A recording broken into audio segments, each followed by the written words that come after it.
Olá, queridos. Boa tarde a todos. Vocês devem estar estranhando que não é o presbítero Everton que está aqui. Aquele bloco, aquele período todo que nós ficamos durante vários domingos com as aulas do presbítero Everton, nós encerramos no domingo passado, ele encerrou e agora nós vamos começar um outro. E eu estou aqui exatamente para lembrar algumas coisas importantes para todos nós, para todos vocês que têm acompanhado a escola bíblica. Provavelmente daqui a alguns domingos nós vamos voltar com a escola presencial. Se Deus quiser, a gente vai voltar com a escola presencial, mas por enquanto ainda estaremos à distância. E eu queria hoje, então, fazer essa introdução do novo módulo que nós vamos iniciar. Essa é a Escola Bíblica IP Crespo. Você já sabe disso, né? E se você não está pensando em se matricular, então comece a pensar, porque é muito importante que você, como cristão, como membro da igreja, possa participar da Escola Bíblica. É na Escola Bíblica que podemos aprender muitas coisas das Escrituras, é onde podemos fazer perguntas, obter respostas, discutir alguns assuntos importantes. Então, Escola Bíblica é esse momento. Também, é claro, temos o culto à noite, a pregação, que é uma maneira pela qual nós também aprendemos de Deus e da sua palavra. Mas eu quero lembrar você da importância da Escola Bíblica. Então, eu quero hoje apresentar então para você, lembrar algumas coisas que nós já vimos e apresentar o novo módulo que vamos começar a partir do próximo domingo. Então eu quero mostrar para vocês algumas coisas importantes, né? Primeiro, que o nosso currículo chama-se Luz para o Meu Caminho. Esse é o currículo que nós colocamos na escola, que nós implantamos na escola, Luz para o Meu Caminho. E eu, pensando nessa questão da luz para o caminho, eu me lembrei de dois textos muitíssimos importantes nas Escrituras, que falam exatamente disso, da importância das Escrituras como luz para um caminho escuro, para um lugar escuro, um lugar tenebroso. Então, o primeiro texto é esse que todos nós conhecemos, que é o Salmo 119, verso 105, que diz: lâmpada para os meus pés é a tua palavra e luz para o meu caminho. Todos nós conhecemos muito esse texto, né? E tem um outro texto também que eu gosto muito de pensar quando eu lembro do nome, do título desse currículo. Esse outro é um texto que está em 2 Pedro 1, 19 a 21. Você pode depois procurar na sua Bíblia e ler mais uma vez, ou quantas vezes você quiser, mas esse texto diz assim: temos assim, tanto mais confirmada a palavra profética, e fazeis bem em atendê-la, como a uma candeia que brilha em lugar tenebroso, ou lugar escuro, até que o dia clareie, até que a estrela d'alva nasça em vosso coração, sabendo primeiramente isto, que nenhuma profecia da Escritura provém de particular elucidação, porque nunca, jamais, qualquer profecia foi dada por vontade humana. Entretanto, homens santos falaram da parte de Deus, movidos pelo Espírito Santo. Então, a ideia de que a palavra de Deus é como uma candeia que vai iluminar o nosso caminho até que o dia clareie, até que a estrela nasça em nosso coração, e depois que ela nasce, a palavra de Deus continua indicando esse caminho até que nos encontremos de fato com a pessoa de Jesus quando ele voltar na sua glória. Até lá, a palavra de Deus então nos guiará para esse momento. Por isso, luz para o meu caminho. A palavra de Deus é essa luz para o nosso caminho, e nós precisamos andar segundo essa luz que nós encontramos na palavra de Deus. Ela vai iluminar nossas obras, nossos pensamentos, tudo a respeito dessa nossa caminhada até que o dia seja completamente claro na revelação de Jesus Cristo, na sua glória. Quando ele voltar na sua glória, então até lá a palavra de Deus nos guiará. para que possamos caminhar seguros, em segurança, né? Todos nós queremos caminhar em segurança e queremos ver quais os perigos do caminho. Só podemos ver se tem luz. Se não tem luz, então não podemos ver. Por isso é necessário que a palavra de Deus, como candeia, então nos ilumine o caminho até que a gente possa se encontrar face a face com o Senhor Jesus. Então, esse é o nosso currículo. Agora, tem algumas coisas muito importantes sobre esse currículo que eu gostaria de compartilhar. Eu sei que a gente já disse em outras ocasiões, mas sempre que vamos começar um novo módulo, é importante lembrar tudo isso. Portanto, eu chamo sua atenção para que a gente possa observar esses detalhes do currículo que nós temos. Então, a série que nós estamos fazendo desse currículo, esse currículo tem 4 séries. Nós estamos na primeira série, que é a série do discipulado. E o nome dessa série é Firmando o Compromisso. É o momento exatamente quando as pessoas estão chegando na igreja ou são novas convertidas e precisam firmar seu compromisso de fé com o Senhor. Você pode perguntar, mas eu já estou na igreja há 150 anos. Não tem problema. É uma maneira de voltar um pouquinho e verificar todos os nossos compromissos de fé com o Senhor Jesus, com a palavra de Deus e com a própria igreja. Então, por isso, chama Firmando o Compromisso. Então, é sempre tempo de a gente rever os nossos compromissos. Esses compromissos são muito importantes para a nossa caminhada, porque são compromissos de fé, são compromissos doutrinários, né? São compromissos da aprendizagem da palavra de Deus, de tudo aquilo que o Senhor Jesus ensinou enquanto esteve entre os discípulos e que foi registrado nas Escrituras, e também a palavra dos profetas, dos apóstolos e de tudo aquilo que contém nas Escrituras. Então é sempre extremamente necessário voltar de vez por outra para observar os nossos compromissos. Então você continua sendo convidado a firmar seus compromissos. Já fizemos 2 módulos dessa série Firmando o Compromisso. Então, a gente pode pensar que essa série Firmando o Compromisso tem a ver com o compromisso de ser discípulo de Cristo. Eu e você somos discípulos de Cristo. Quais são os nossos compromissos nessa caminhada como discípulo de Cristo? Então, isso é muito importante para a nossa vida cristã. No módulo 1, nós tratamos sobre a nova vida em Cristo. Tudo começa por aqui. Quem não começou por aqui é porque não começou. Quem não começou com a nova vida em Cristo, com a conversão, com a transformação, recebendo essa vida de Deus na nossa morte, né? Porque nós estávamos mortos. Se a vida de Deus não resplandeceu em nós, então é sinal de que ainda estamos mortos. Até podemos ser religiosos, participar da igreja presbiteriana do Crespo ou de qualquer outra igreja, mas ainda assim não termos nascido de novo. Por isso é importante que esse primeiro módulo trabalhe sobre essa questão da nova vida em Cristo. Estamos convencidos disso, de que temos nova vida em Cristo. Então, se estamos convencidos, maravilha. O segundo módulo trata do estilo de vida do discípulo. Bom, uma vez que agora eu sou nova criatura, como é que eu vou viver? Qual será o meu estilo de vida? Quando olhamos no Novo Testamento, nos Evangelhos, nós encontramos essa ação ensinadora de Jesus, falando para os discípulos como é que eles vão viver. Diariamente Jesus vivenciou isso diante deles e ensinou para eles, para que eles pudessem repetir isso na sua vida, na sua caminhada. Então, o estilo de vida do discípulo. E agora, no terceiro módulo, nós vamos trabalhar sobre a identidade do discípulo. Qual é nossa identidade? O que nos identifica com esse fato de que nos tornamos discípulos de Cristo? Quando as pessoas olham para nós, eles nos identificam. Qual é a nossa identidade nessa vida cristã, nesse relacionamento, nesse envolvimento com o Senhor Jesus, com a sua igreja, com os seus ensinamentos?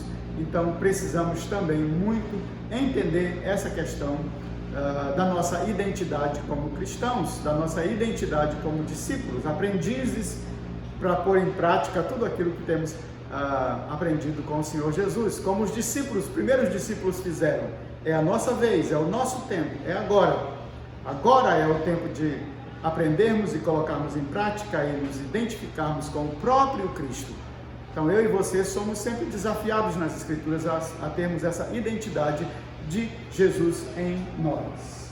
Muito bem, então, para lembrar, eu quero lembrar então algumas coisas que também são importantes e que nós já vimos. E eu quero lembrar para vocês que no primeiro módulo, a Nova Vida em Cristo, nós tivemos 3 blocos de conteúdo. Vocês devem lembrar disso. Então eu vou apresentar cada um deles. Primeiro, primeiro conteúdo foi quem é Jesus. Uma lição sobre quem é Jesus. A segunda lição, para que Jesus veio ao mundo.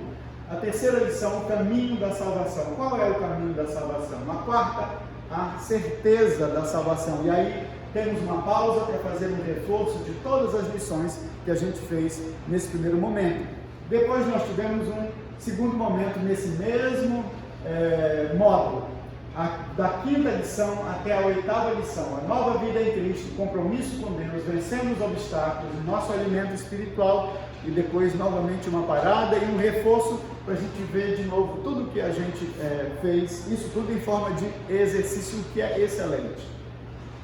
E aí o terceiro bloco, que vai da lição 9 até a lição 12, o prazer da intimidade com Deus, o Espírito Santo Deus que habita em nós, a igreja, o corpo de Cristo, e você, uma testemunha de Cristo. E, finalmente, então, o último reforço desse tempo aqui, desse módulo 1. Todas essas lições foram dadas, e todas essas lições tiveram exercício. Quem não fez exercício perdeu muito, né? Porque ficou apenas com a aula na sala de aula. E agora, a aula que está sendo dada à distância. Então, se a gente não fizer o exercício, isso vai firmar todo esse conteúdo na nossa mente quando a gente faz o exercício. Eu vou falar um pouquinho disso no final. Depois nós tivemos o segundo módulo, cujo título é o estilo de vida do discípulo. E o conteúdo desse módulo foi esse aqui, lição de 1 até 4, ser cristão, quebrando os vínculos, quem é meu mestre e o novo jeito de ser feliz. Todas essas lições também terminam com um reforço geral. O segundo bloco, da lição 5 até a lição 8, brilhando com sabor, os limites da justiça, o justo e o justiceiro e a ansiedade nunca mais. E logo em seguida também mais um reforço número 2. E o último bloco desse módulo, da lição 9 até a lição 11. Os assuntos foram limpando a visão por trás da máscara, a sólida construção e o último reforço desse segundo módulo, que é o estilo de vida do discípulo. Muito bem. Agora então nós vamos começar no próximo domingo o terceiro módulo dessa série Firmando o Compromisso. Toda vez que você pensar nesses 3 módulos, fazem parte dessa série, Firmando o Compromisso. Então, Firmando o Compromisso tem a ver com a nova vida em Cristo, com o estilo de vida do discípulo e com a identidade do discípulo. São os 3 módulos dessa série Firmando o Compromisso. Então nós temos aqui no currículo, que é a luz para o meu caminho, a série Firmando o Compromisso, módulo 3, que é o que nós vamos começar. A identidade do discípulo é o tema desse módulo, e são 11 estudos com exercícios, compartilhar e os reforços. Então tudo isso está presente nesse módulo, como estiveram nos outros 2 primeiros. E aí nós queremos falar um pouquinho sobre a visão, né? Que tem sido sempre a mesma, mas eu sei que muitas vezes a gente pega o material e não lê muita coisa. Então eu quero ler junto com você, você olha aqui para a tela e eu vou ler para você acompanhar qual é a visão que nós temos desse módulo como dos outros, né? Dessa série Firmando Compromissos. Todos quantos nasceram de novo precisam de mudanças significativas no seu modo de viver. Para isso, devem ser bem alimentados, ter bons relacionamentos e muito exercício a fim de se tornarem cristãos maduros. O nosso alvo é ser cristãos maduros. Isso que Paulo coloca lá em Efésios capítulo 4. Nós precisamos ser cristãos maduros, mas para isso a gente precisa passar por todo esse momento de aprendizagem, né? Ninguém se torna maduro sem aprender, sem ter experiência, sem ter relacionamento. Não, senão a gente vai ser bebê espiritual a vida toda.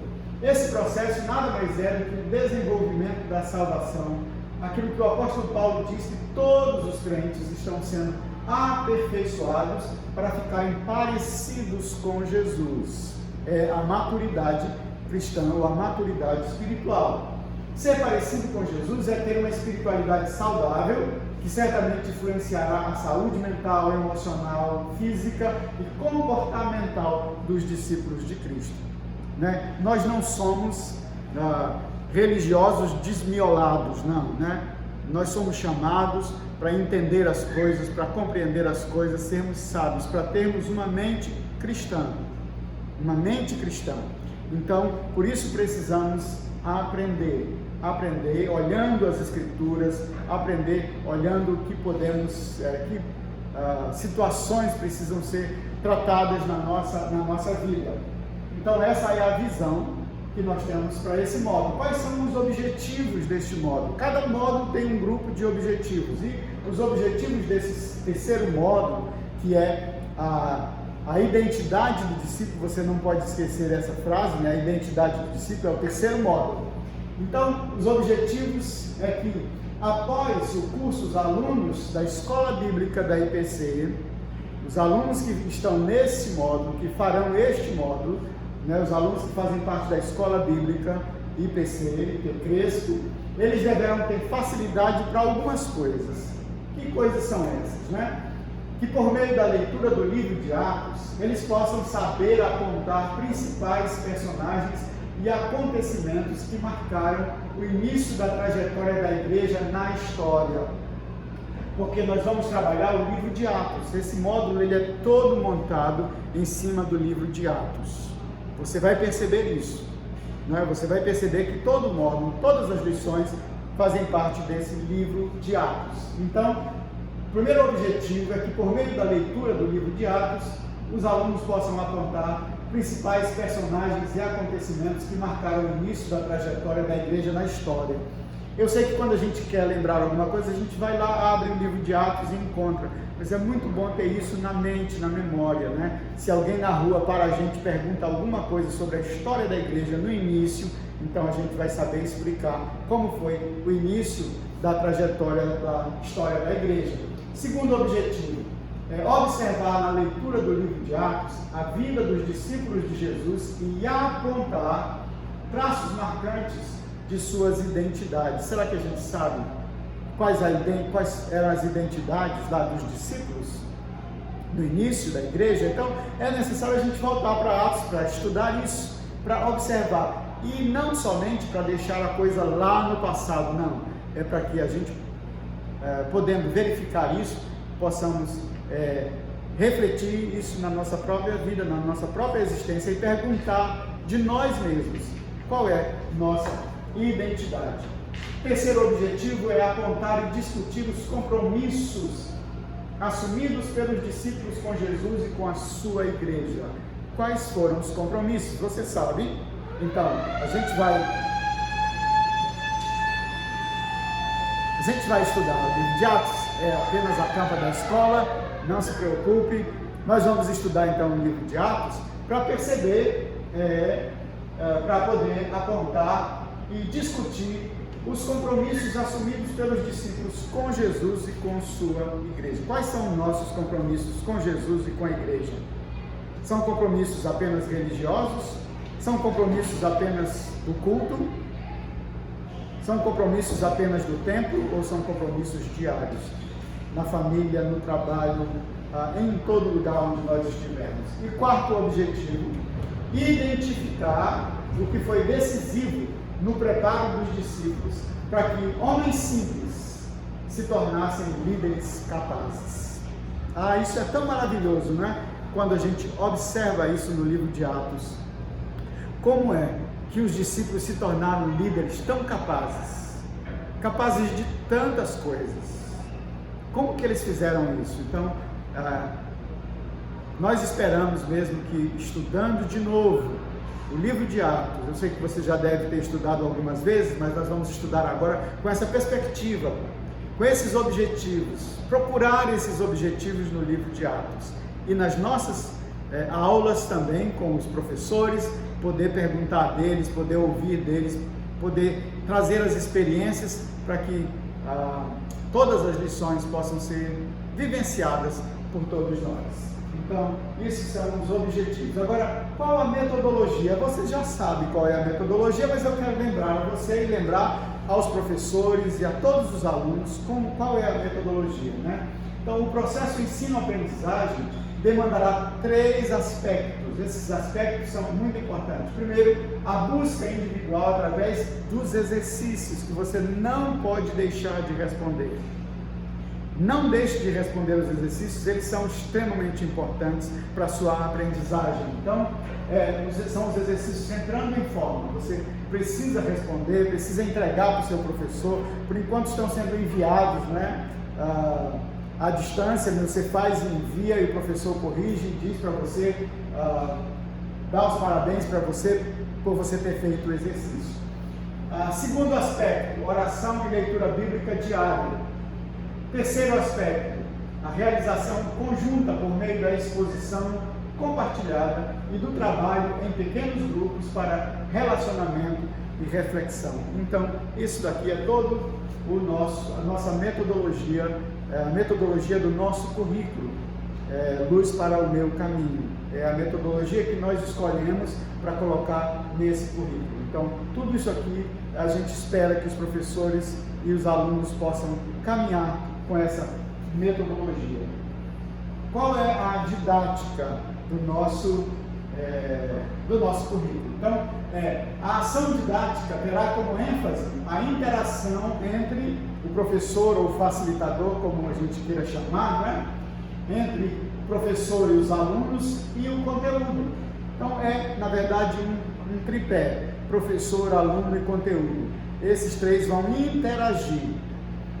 A aula da escola bíblica não é uma palestra do professor, é uma interação entre professor, conteúdo e os alunos. Porque se não for assim, vai ser apenas palestra enfadonha, que a gente vai dormir, que vai dar sono, que a gente vai querer ir embora e que a gente não quer voltar nunca mais. Então, para ela ser dinâmica, tem que ter esse tripé. Esses 3 precisam participar da aprendizagem. Então, tudo isso buscando a transformação do caráter, a aquisição e internalização dos conhecimentos, a maturidade e santidade dos relacionamentos e a eficiência no desempenho dos serviços. Tudo isso a gente vai estar buscando com esse trabalho. O professor ou facilitador caminha com os alunos, valoriza as experiências da vida cristã, confronta-os com a verdade e juntos se comprometem com ela. Como isso é importante, meus irmãos? Como é importante para a nossa vida, né? Para a nossa caminhada. E como a gente vai poder ajudar uns aos outros nessa caminhada se a gente seguir tudo isso aqui. Então, professores e alunos, observem isso. Vocês vão ter isso escritos no material que vocês vão receber. Mas hoje eu precisava dar essas explicações todas para você. Você vai receber e você precisa ler de novo tudo isso.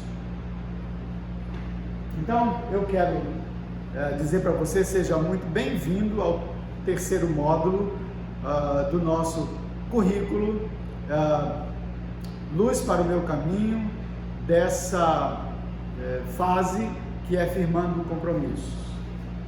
Os assuntos deste módulo, do 3º módulo, foram preparados para que você tenha a possibilidade de descobrir o que na Palavra de Deus aponta como características daqueles que se identificam como verdadeiros discípulos de Cristo. Então, ele está preparado para isso, para que a gente, estudando cada lição, cada tema e olhando para o livro de Atos, a gente possa verificar o que identifica os discípulos, os primeiros discípulos com Cristo e o que identifica nós também com o Senhor Jesus. Algo que é importante, para melhor aproveitamento dos estudos, é indispensável sua presença e participação em todas as aulas. o cumprimento das leituras bíblicas e dos textos propostos e responder os exercícios devolvendo-os ao seu professor. Então, olha, cada coisa que a gente está colocando para você é importante. É importante no seu trabalho, né? Um trabalho conjunto, não é um trabalho do professor. O professor prepara a aula, ele tem que se virar para dar a melhor aula. Não, eu preciso me preparar também durante a semana, para que no domingo, quando estivermos juntos, eu possa trazer perguntas, argumentar, eu possa trazer contribuição, dizer o que eu encontrei no livro de Atos, naquela parte da lição que foi importante, e como eu experimentei isso na minha vida. Isso vai abençoar a vida de todos na sua sala. Então pense nisso. Lembre-se de uma coisa também muito importante, que fazer perguntas é sempre esclarecedor. Quando a gente não faz pergunta, quando os alunos não fazem perguntas, então o que acontece? O professor pensa que todo mundo já está sabendo de tudo e acaba a aula e vai embora. Mas quando a gente começa a argumentar, quando nós começamos a fazer pergunta, isso força, né, o professor a preparar melhor, a pesquisar mais, não ficar apenas com o texto, né, da lição, mas pesquisar muito mais, ir a fundo, né, e também desperta os demais alunos para o conhecimento, para entenderem o assunto e a lição. Então, isso tudo é muito importante. Não deixe de compartilhar suas dúvidas, pois elas nos farão crescer juntos. Não haverá competição, nem demonstração de conhecimento isolado. Isso não é necessário numa sala de aula, né? Quem é o mais inteligente, quem que tirou 10, né? Isso não é importante. Eu lembro quando eu era menino, na escola que eu estudava, as primeiras fileiras da sala de aula eram para os melhores alunos. Os piores alunos iam sempre sentando mais atrás. E como é que a professora fazia? Então, ela tinha as provas, a correção das provas. Quem tirou 10, ela chamava, botava todo mundo em pé, lá no fundo da sala, chamava o nome do primeiro aluno que tirou a melhor nota. Ia sentando esses alunos na frente. E os demais alunos que tiraram notas ruins, ficavam lá atrás. Essa professora não entendia que devia ser o contrário, né? Quem tirou a nota, não conseguiu a melhor nota, tinha que sentar na frente para entender melhor, para perguntar do professor, para estar atento. Os demais não, já tinham facilidade em estudar, mas aqueles que têm dificuldade devem ser esses que tenham mais atenção. Mas a professora pensava que premiava os melhores alunos, fazendo-os sentar nas primeiras fileiras. Na verdade, ela causava um desestímulo muito grande aos alunos que tiravam notas baixas, né? E não é o nosso caso aqui. Nós não estamos numa competição na sala de aula para saber quem sabe mais doutrina, quem sabe mais Bíblia. Esse não é a nossa questão. A nossa questão é que todos possam ter o mesmo nível de conhecimento das Escrituras, da doutrina, e todos possam se ajudar mutuamente e crescer mutuamente. Então, a dúvida de um será a dúvida de todos. A descoberta de um será igualmente de todos. Então, quando um aluno tem uma dúvida e ele levanta essa dúvida na sala, então essa dúvida deixa de ser dele, passa de ser de toda a sala, inclusive do próprio professor. Quando isso é respondido, a resposta não é só para ele, mas é para todos. Então a descoberta é de todos e a dúvida também deve ser de todos.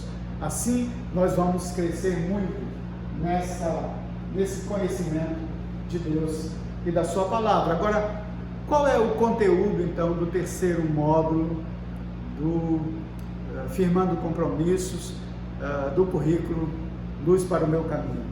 Esse módulo que nós vamos começar agora, que é o terceiro. Então, qual é o conteúdo dele? Primeiro, nós temos as primeiras 4 lições, que são novo começo, poder para morrer, agindo com submissão, a explosão da vida, e aí tem o reforço.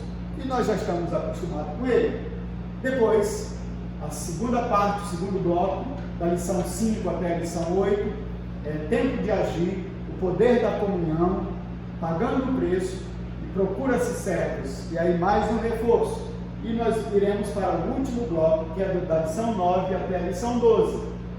Paz, apesar da guerra, vencendo os preconceitos, levados pelo vento e o estranho passageiro e o último reforço. Então, todos esses temas vão ser abordados no terceiro módulo, que vai ser estudado no livro de Atos. Então, tudo isso estará à sua disposição. Não deixe de participar. Será, com certeza, muito importante para a sua vida cristã. Queria, então, agora dizer algumas coisas sobre esse livro de Atos. Não sei quantos de vocês tiveram a possibilidade de olhar para o livro de Atos, não apenas como um livro da história da igreja, simplesmente, ou da vida dos primeiros missionários, mas olhar para o livro de Atos como uma obra-prima do Espírito Santo para todos nós. É uma obra-prima do Espírito Santo. Eu não estou dizendo que os demais livros não são também. Cada livro é uma obra-prima do Espírito Santo. E tem para a nossa vida uma importância tão grande. Porque aqui no livro de Atos, os discípulos vão pôr em prática tudo que eles aprenderam com Jesus. Que coisa maravilhosa quando a gente começa a pôr em prática, né? Imagina se alguém estivesse contando a história da sua vida, desde a sua conversão, desde que você começou a aprender sobre a pessoa de Jesus, com o Espírito Santo, com as Escrituras, e como isso foi modificando a sua vida, como isso foi modificando o mundo, né? A vida da igreja modificou o mundo da época. Essa vida dos cristãos, que é aqui descrita no livro de Atos, modificou o mundo da época. O mundo nunca mais foi o mesmo. Depois que Jesus viveu entre os homens e ensinou esses homens, os primeiros cristãos, e eles colocaram em prática tudo, o mundo não foi mais o mesmo. O mundo daquela época foi profundamente confrontado com o reino de Deus. Então, quando a gente pensa então no livro de Atos, a gente percebe que o livro de Atos é uma obra literária espetacular. Nela, Lucas, que é o historiador, né, conseguiu descrever no que posteriormente foi formatado, porque ele não foi escrito em 28 capítulos, né, só posteriormente foi formatado em capítulos e versículos, né, mas está lá, condensado em 28 capítulos, no caso da nossa Bíblia atual, aproximadamente um século da história do cristianismo, né? Está ali condensado, narrado, relatado por meio desse homem que Deus usou, que o Espírito de Deus usou para escrever tudo que está contido aí no livro de Atos. Então a gente precisa ver que, guiado pelo Espírito Santo, com demonstração de intencionalidade, porque Lucas tem intencionalidade, tanto quando escreveu o Evangelho, como quando está escrevendo o livro de Atos. Há uma intencionalidade, que não é simplesmente do autor, de Lucas, mas é uma intencionalidade de Deus. Deus quer que o que está escrito lá se torne conhecido no restante da história da igreja, pudesse chegar até os nossos dias, para que nós pudéssemos saber como que esses cristãos transformados viveram, como é que nós, transformados pelo poder de Deus, também podemos viver tudo aquilo que aprendemos de Jesus. Então, guiado pelo Espírito Santo, com demonstração de intencionalidade, com reconhecida habilidade, ele, Lucas, impressiona a gente quando a gente lê o livro de Atos com a clareza, os detalhes, os fatos, a ordem dos acontecimentos e seus personagens, a fim de comunicar a continuação da obra do Senhor Jesus Cristo. É assim que nós encontramos nesse livro. Então, por todo o livro percebemos a presença e a influência de Jesus. Jesus morreu, ressuscitou, foi assunto ao céu, mas sua presença é claramente percebida na comunidade que começa a se formar ali. na vida dos discípulos, na comunidade dos cristãos. A presença de Jesus é real entre eles. Jesus não foi embora e deixou que eles se virassem sozinhos, não. Jesus continua com eles. Então é a presença de Jesus por meio do seu Espírito na vida de cada pessoa que experimentou conversão, bem como de toda a comunidade que estava se formando ali no início da igreja. Assim, em cada acontecimento, contra ou a favor dos cristãos, a gente sabe que muitos acontecimentos eram contra os cristãos, perseguição, morte, não é? Tudo isso parece ser contra e parecia ser uma decisão apenas do império, apenas dos ímpios. Não. A gente, quando lê Atos, a gente descobre isso, em cada acontecimento contra ou a favor dos cristãos. Jesus é sempre apresentado como centro das decisões, para que o Deus que se revela nele seja glorificado. Então, é a pessoa de Jesus que está sendo sempre observada, sempre mostrada, que sempre está aparecendo em toda essa história narrada no livro de Atos. Quando as coisas são contra ou quando são a favor dos cristãos, a decisão é sempre do Senhor Jesus. E na nossa vida, como é? Os acontecimentos fogem do controle de Jesus? Fogem do controle de Deus? Ou o Senhor continua tendo a autoridade de decidir todas as coisas na nossa vida? Quando sofremos ou quando passamos por situações maravilhosas de alegria, felicidade e tudo, quando somos perseguidos ou se somos perseguidos, quem é que decide isso? São os homens mesmo? As coisas são decididas pelos homens? Tem os homens liberdade para escolher isso? Ou o Senhor quer ser glorificado em todas as situações? Alguns detalhes muito importantes para a gente fechar essa introdução. Alguns detalhes sobre a vida da igreja que são relatados por Lucas no livro de Atos. Eu pensei em alguns detalhes que nós encontramos no livro de Atos. E eu quero só mencionar cada um desses detalhes que eu separei, que eu pensei sobre, a gente encontra aqui no livro de Atos. Mas eu quero mostrar cada um deles. Primeiro, que a igreja que nasce é uma comunidade cujo fundamento é a pessoa de Jesus, não é? A fé em Jesus. Jesus é o centro, é a rocha. É Ele que é a rocha, né? Então, a comunidade se fundamenta por meio dessa fé em Jesus e sua obediência aos seus ensinos. Então, essa é a comunidade que nasce. Ela é distinta da religião judaica. Ela é distinta das religiões pagãs. É diferente, né? A fé da igreja, dessa comunidade que nasce com o próprio Jesus, é um relacionamento com Jesus, se fundamenta nele e nos seus ensinos, na obediência aos seus ensinos. Segundo, é uma comunidade cuja essência da vida é o próprio Cristo. Ele é a essência da vida. Não é mais as situações da vida, os prazeres da vida, os desejos da vida, a riqueza ou a pobreza, nada disso.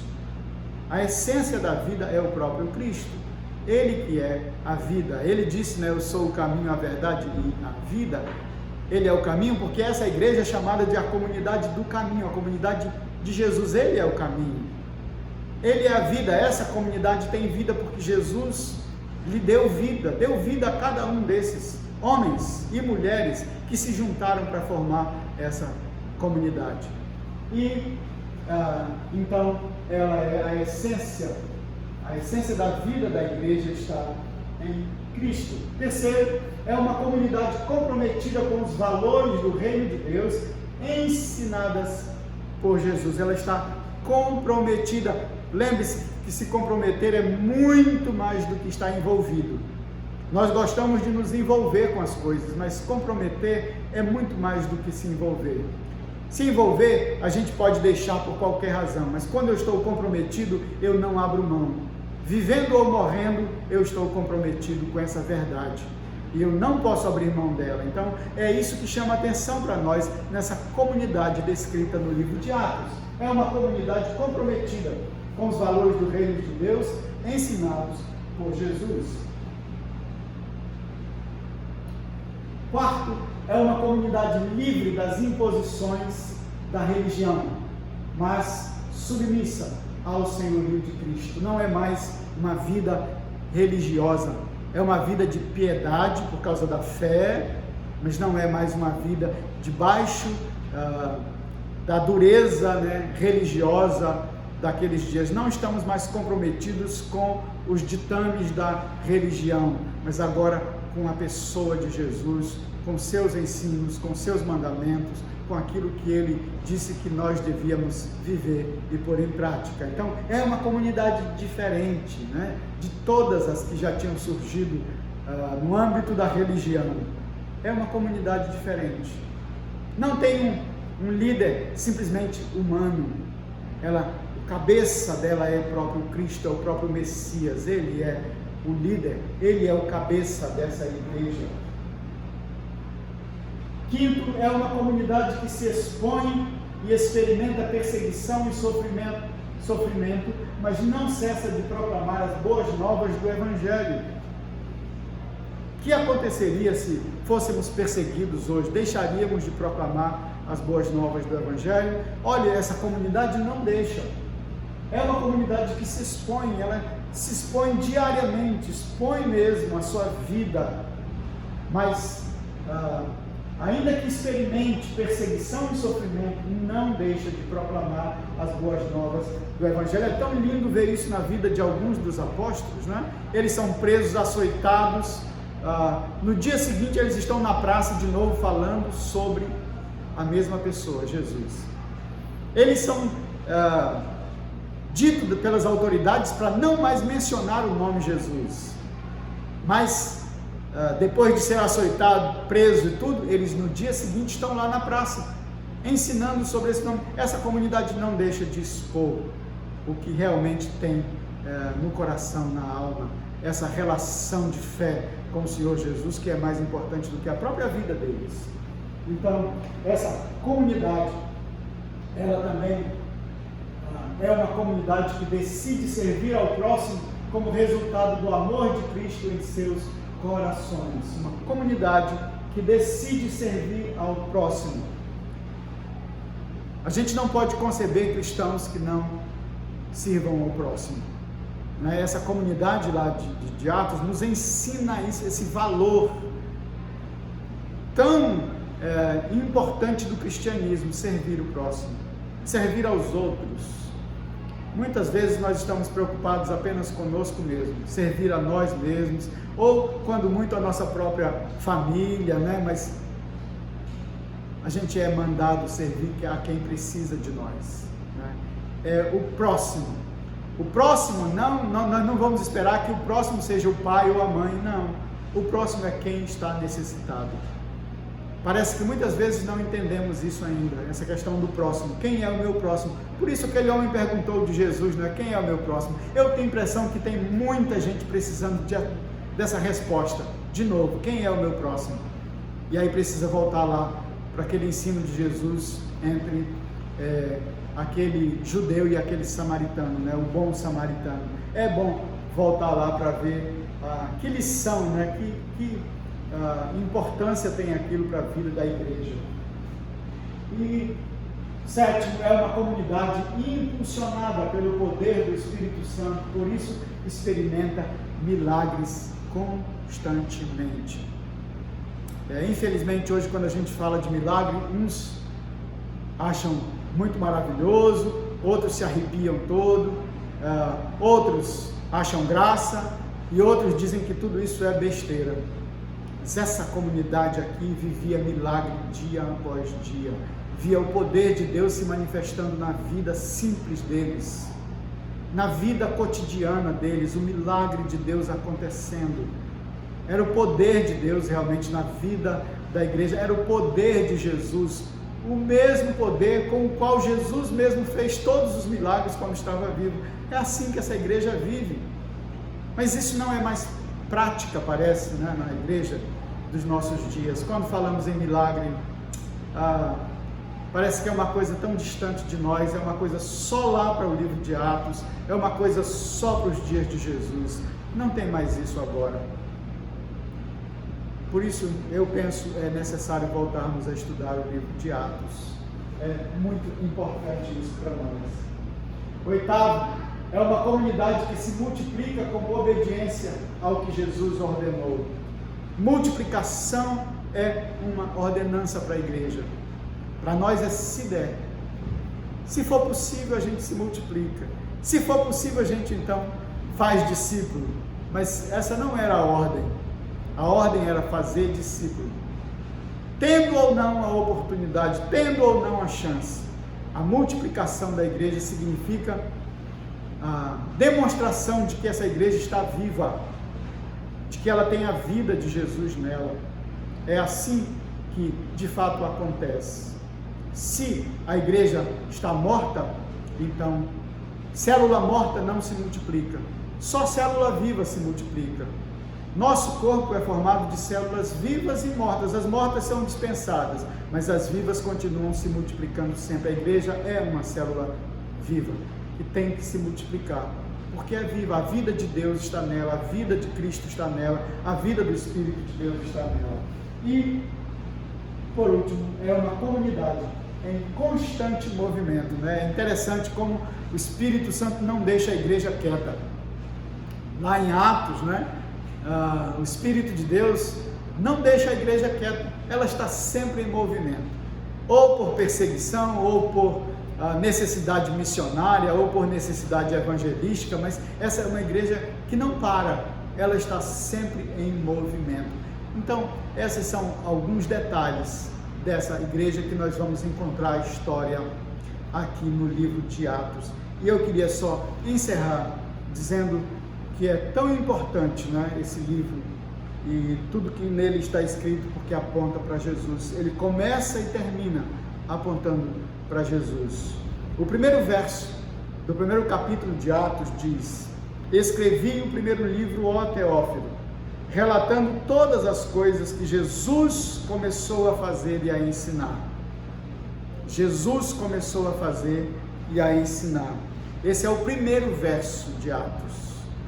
A presença de Jesus fazendo, continuando a fazer. E o último verso, o verso 30 e 31 diz: por 2 anos permaneceu Paulo na sua própria casa, que alugara, onde recebia todos os que o procuravam, pregando o reino de Deus, e com toda a intrepidez, sem impedimento algum, ensinava as coisas referentes ao Senhor Jesus Cristo. Esse livro começa falando de Jesus Cristo e termina as últimas palavras do livro é Senhor Jesus Cristo. Assim, meus queridos, eu quero com tudo isso deixar o seu coração predisposto a querer aprender, a querer estudar. É importante que todos nós possamos estar atentos para tudo isso. Encontramos então tudo isso no livro de Atos. Eu queria então dizer para você o seguinte, que a gente precisa ter em mente uma coisa importante, é que aprender é mais do que ouvir boas palestras, boas pregações e boas aulas. Aprender é necessário ouvir. Aprender é necessário ler. Você tem que ler, precisa ler.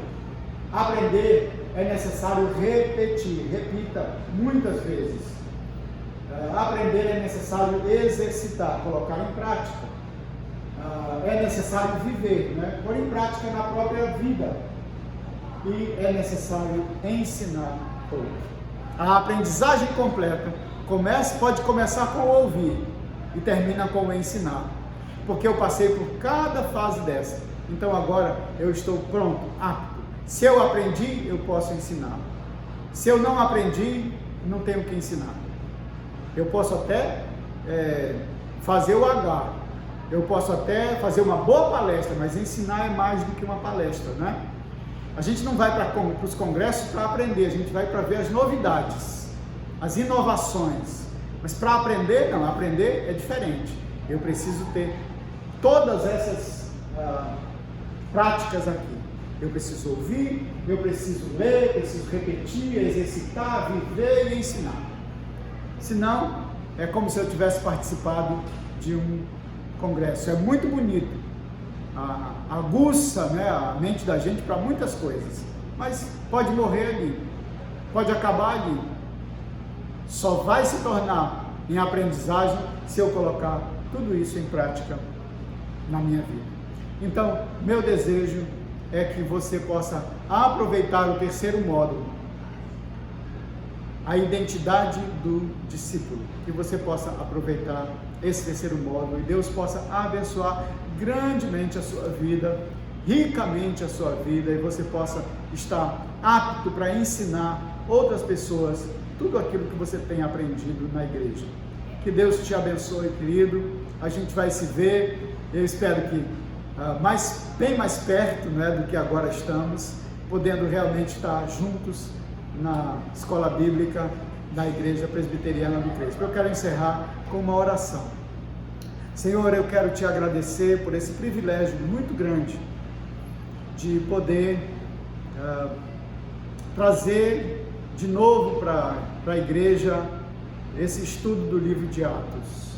Eu quero louvar o teu nome, Senhor, por cada membro dessa igreja. Eu quero pedir que o Senhor nos dê a disposição necessária para nos dedicarmos a aprender. Porque quando tivermos aprendido, então, todas as coisas, Senhor, e vamos aprendendo, colocando em prática e ensinando simultaneamente, ajuda-nos a viver assim. Ajuda-nos a entender que a vida é assim. Ajude-nos a compreender que a aprendizagem funciona assim. Assim eu peço que o Senhor abençoe cada um dos meus irmãos e irmãs e que nós possamos ter um tempo muito agradável de estudo das Escrituras, do estudo da Tua Palavra, especialmente do livro de Atos, que possamos ser modificados, transformados pelo poder que emana do Senhor através da Sua Palavra para os nossos corações. Obrigado, Senhor, em nome de Jesus. Amém. Deus abençoe muito a sua vida, querido. Um grande abraço.